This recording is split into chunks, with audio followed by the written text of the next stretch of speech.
Cinco Picos, Ilha Terceira, Açores, 31 de janeiro de 1968. Hora aproximada, 23 horas. Serafim Sebastião chega para mais uma noite de trabalho como guarda nas instalações militares de Cinco Picos, pertencente à base das Lajes. A noite está calma e tudo corre sem qualquer sobressalto, mas essa serenidade depressa será interrompida. Serafim Sebastião era um guarda das instalações militares da base das Lajes na Ilha Terceira. E em janeiro de 1968 foi de facto surpreendido por um acontecimento extraordinário que ele naturalmente suporia não existir. São essas as circunstâncias que vamos examinar de seguida.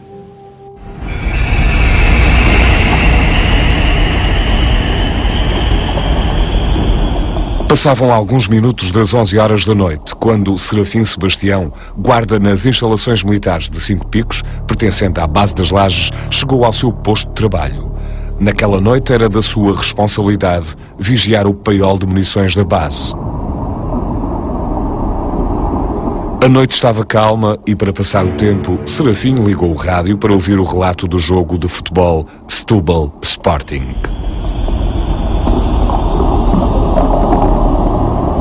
Tudo corria dentro da total normalidade e sem qualquer sobressalto.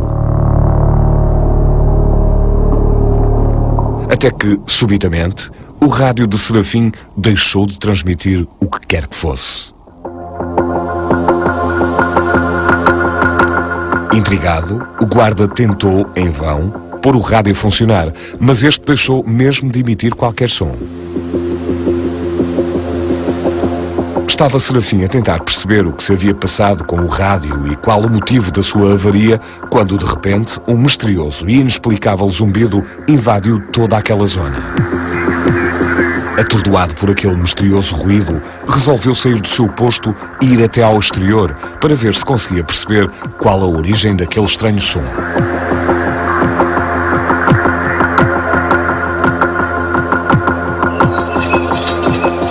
Quando chegou lá fora, Serafim viu algo como nunca antes tinha visto.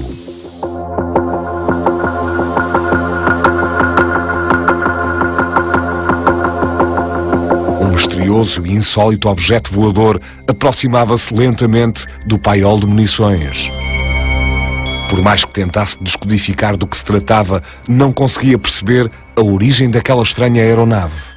E, alarmado com a situação, o guarda regressou para dentro do seu posto e telefonou imediatamente para a base das instalações militares, comunicando a aproximação do insólito objeto. Mas os fenómenos inexplicáveis estavam apenas a começar, porque nesse momento uma forte luz invadiu toda aquela zona.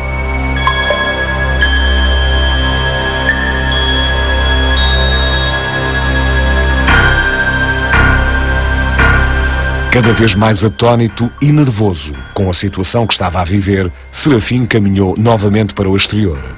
E foi então que o guarda percebeu de onde provinha aquela forte luminosidade. Lá fora, o estranho objeto voador pairava sobre o paiol de munições, incidindo sobre este um fortíssimo feixe luminoso. Era um objeto metálico, de forma oval, e culminava numa torre de vidro na parte superior. A rodear a torre de vidro, uma espécie de varandim. Nunca antes Serafim tinha visto tal coisa e, cada vez mais abalado com o inexplicável acontecimento, correu novamente para dentro do seu posto.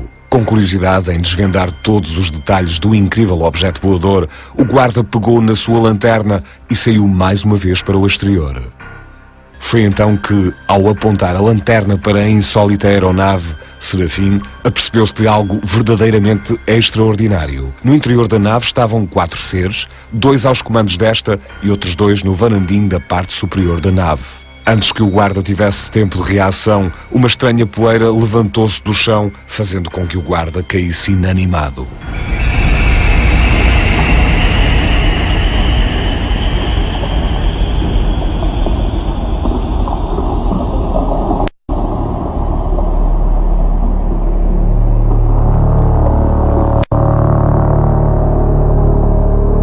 Foi ainda inanimado que Serafim foi encontrado por um colega que imediatamente chamou os serviços de emergência para o transportarem para o hospital.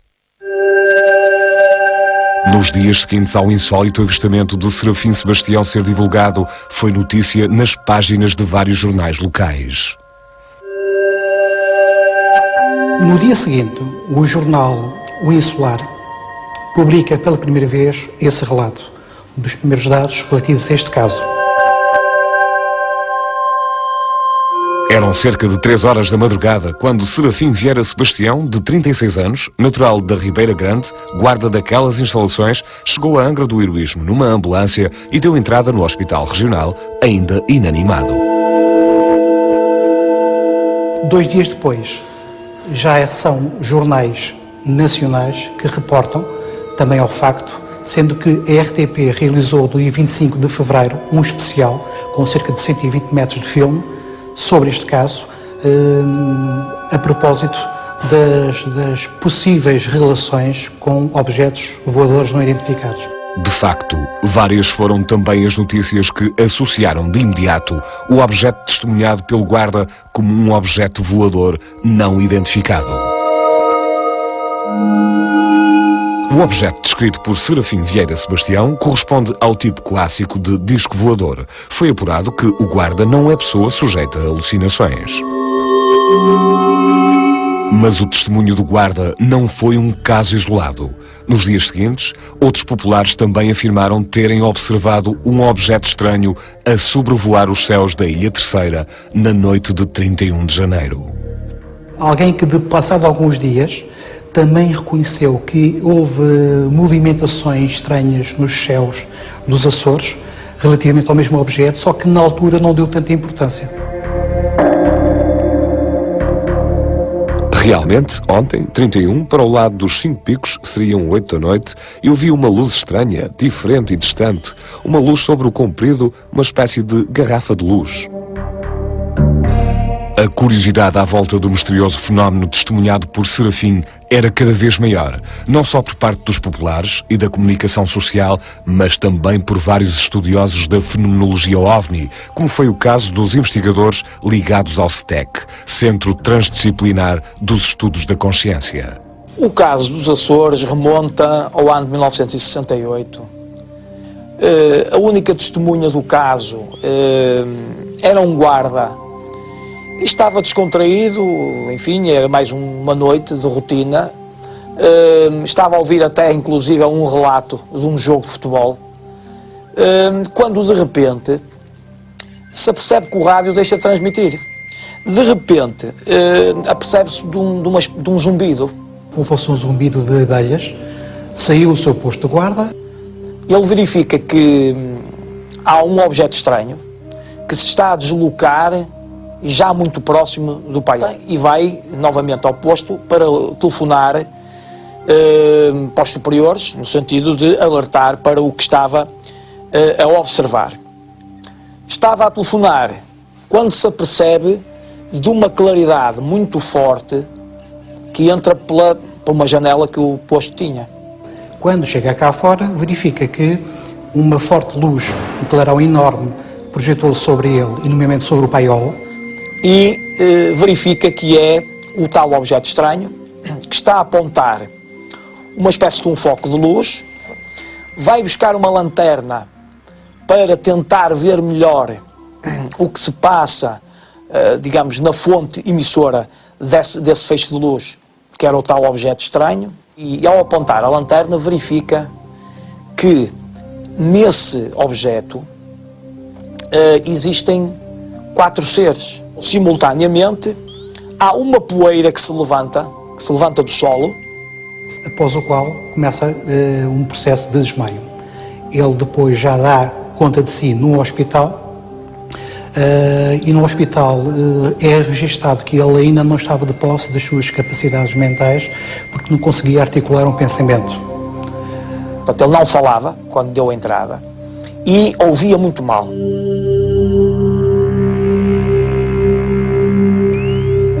Ele chegou já acordado, mas não falava e ouvia muito mal. Às 3 da manhã, começou a tentar articular, mas pouco esboçava além de uns ses. Teve alta do hospital por volta das 10 da manhã, portanto ainda esteve lá algumas horas. e saiu sob escolta policial. Curiosamente, é bom também referirmos este aspecto.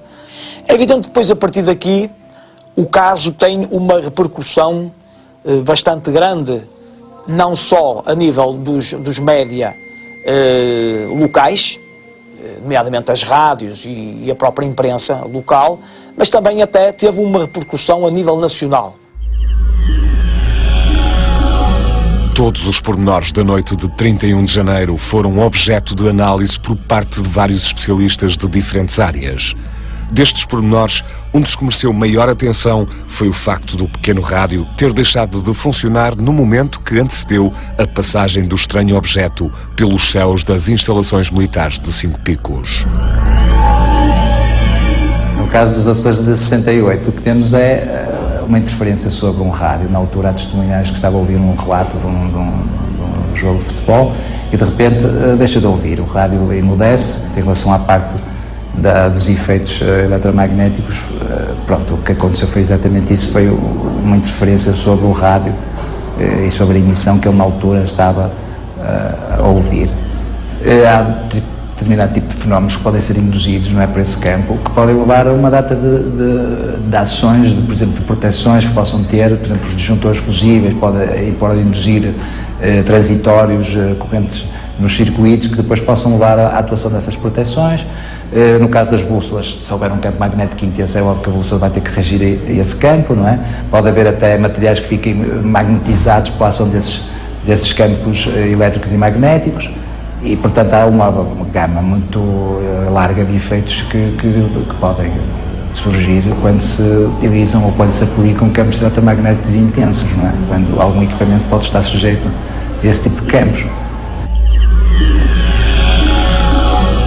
Neste tipo de casos, o problema é sempre o mesmo, que é, no final, em termos de evidência física, ficamos com muito pouca coisa ou com quase nada, porque depois da observação terminar, temos as declarações da testemunha, mas, por exemplo, neste caso dos Açores, acho que nem sequer o rádio foi vistoriado, ou alguém foi fazer uma análise a ver se havia vestígios de que efetivamente o rádio tivesse sofrido efeitos de algum campo eletromagnético intenso. Nesse caso não foi feito. Começando a assumir proporções mediáticas inesperadas, depressa veio a público uma nova explicação para desmistificar o fenómeno testemunhado por Serafim Sebastião. A componente informativa da aviação portuguesa argumenta que aquilo que o senhor viu foi um balão atmosférico que pretensamente se terá desviado da sua rota, se bem que depois outras pessoas entendidas na matéria dizem que dificilmente a rota desse balão, que teria um certo sentido de orientação geográfica, nunca poderia ter ido para aquele lado, a não ser que fosse propositadamente levado até ele.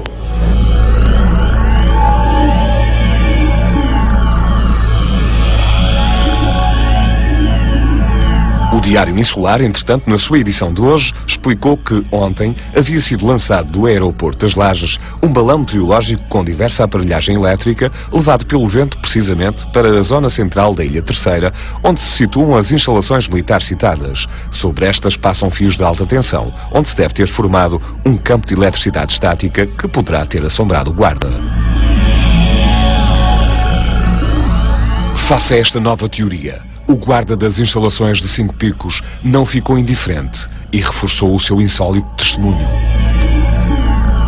O ruído e a forma em nada se pareciam com o que habitualmente anda no ar, nem avião, nem helicóptero, nem balão. Ele próprio reconheceu que nunca tinha visto nada parecido. E ele, que estava habituado a ver muitos aviões, helicópteros e também balões sonda, que eram muito lançados ali naquela zona, enfim, por causa da meteorologia, não é? Para determinar temperaturas, ventos, etc., porque, enfim, era importante, nomeadamente em relação ao movimento de aviões que existia naquele local. Ele diz que não há qualquer possibilidade de ser qualquer um desses artefactos. Portanto, não era nada que ele tivesse visto antes. O testemunho que ele pronuncia do início ao fim manteve-se, os argumentos mantêm-se e alguns dos populares que na altura conviviam também mantêm essa mesma situação, esse mesmo testemunho. As teorias sucediam-se e as opiniões sobre o caso também. Mas o que poderá ser dito acerca da credibilidade das testemunhas deste tipo de avistamentos? A veracidade dos relatos, na minha perspectiva, só deve ser posta em causa quando nós também temos evidências suficientes para saber que estamos perante alguém que nos quer enganar e o que quer é dar nas vistas. Aliás, um dos elementos que por vezes dá credibilidade ao discurso da testemunha é o facto da manutenção desse discurso independentemente da época e do lugar. Ou seja, o senhor sempre argumentou que viu um objeto voador metálico de forma esférica, como ele diz, ligeiramente com uma zona de uma arcada na parte superior em vidro, com 2 seres fora e 2 seres dentro da própria nave, e esse testemunho manteve-se sempre, esse e o restante. Pode-se dar, inclusive, a situação de que mesmo no hospital, e mesmo quando ele depois foi interrogado pelas forças de autoridade, porque na altura a polícia quis saber mais dados sobre o que é que ele tinha visto realmente naquela noite do dia 31 de janeiro, e ele manteve, quer o argumento, quer os elementos que tinha pronunciado no início, manteve-os sempre na mesma bitola. A noite de 31 de janeiro de 1968 tornara-se num caso raro de mediatização, mas Serafim Sebastião, tentando afastar-se de todas as polémicas geradas à sua volta, fez então os seus últimos depoimentos. Pouco me importa que acreditem ou não, deixem-me em paz, estou farto disto. As pessoas que julgam ter, de um modo ou do outro, presenciado ou ter sido objeto de uma manifestação qualquer deste tipo de fenómenos, não se sentem bem. E não se sentem bem, nomeadamente, porque não sabem a quem relatar, têm medo de cair no ridículo, quando não têm medo de até rótulos muito mais gravosos. Portanto, há uma coisa que para nós é clara: isto afeta a vida das pessoas. Até hoje, o mistério do avistamento do guarda permanece. O que teria realmente visto o Serafim Sebastião a pairar sobre o paiol de munições da base militar das Lajes? É muito genuína a descrição que ele faz do objeto que paira sobre ele com a luz e que, enfim, causa ali uma série de alterações e de perturbações nele próprio, perto dos sentidos, etc. Era um homem que nunca tinha, se calhar, ouvido falar em nada disto, e que viu, na realidade, de uma forma muito genuína e muito sincera, um aparelho que não era balão, que não era nenhum avião, que não era nenhum helicóptero, que não era nada disso, e que pairou sobre as lajes nessa altura. Não vamos pensar que as pessoas são todas, e passa a expressão, maluquinhas, não é? Poderá haver uma percentagem apreciável de pessoas que inventam, com certeza absoluta, mas isso acontece em tudo. As hipóteses levantadas sobre a proveniência do estranho objeto voador foram várias. Seria um mero artefacto construído por humanos ou, por outro lado, algo proveniente de um mundo que ainda desconhecemos? Eu penso que tínhamos que ver se de facto não se tratam de projetos confidenciais ou secretos de determinadas, na altura, determinadas potências. Tudo isto é muito complicado, até porque temos muito poucos dados, porque muitas destas situações são controladas pelos Ministérios da Defesa, não é? Por programas que estão sob o patrocínio do Ministério da Defesa, e muitas vezes, inclusive as últimas gerações de determinados aviões bombardeiros, que durante muito tempo se pensou que de facto eram OVNIs, quer dizer, não é?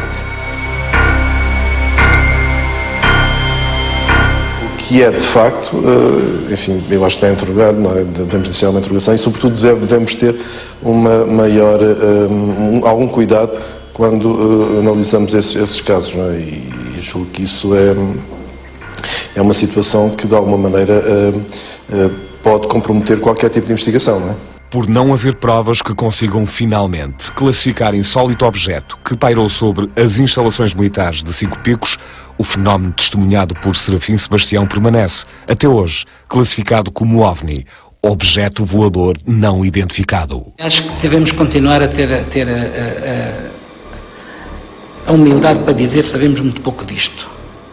Mas, por outro lado, o bom senso, para não dizermos é impossível, podemos dizer que é improvável, ou não é explicável por agora. Vamos arrumar ali na estante das coisas que precisam de explicação. Agora dizer, não é impossível. É impossível, pronto, acabou. Acabou, ficamos muito melhores, não? Eu acho que não. Hoje, envolvidos 40 anos após este incidente, que continuamos na presença de um fenómeno aéreo não identificado, vulgo OVNI, e que, malgrado todas as tentativas no sentido de se tentar arranjar uma explicação plausível, enfim, de encontro àquilo que se conhecia na época, para justificar efetivamente aquela observação, não foi possível. Ainda hoje, como eu disse, envolvidos estes anos todos, não é possível nós sabermos efetivamente o que é que o Sr. Serafim Sebastião viu. O importante é nós termos um profundo respeito pelo pouco que sabemos e uma profunda consciência do muito que ainda nos falta saber. Homem ingênuo e genuíno, o discurso deste homem simples traduz de facto uma realidade inesperada. Por aquilo que se soube, por aquilo que foi descrito e narrado, inclusive na imprensa da época, que tivemos aliás a oportunidade de ver, o que fica como registro é que este caso dos Açores ficou inscrito como representante do nosso país no famoso projeto Livre Azul, organizado pela Força Aérea Americana para documentar as ocorrências de objetos aéreos não identificados.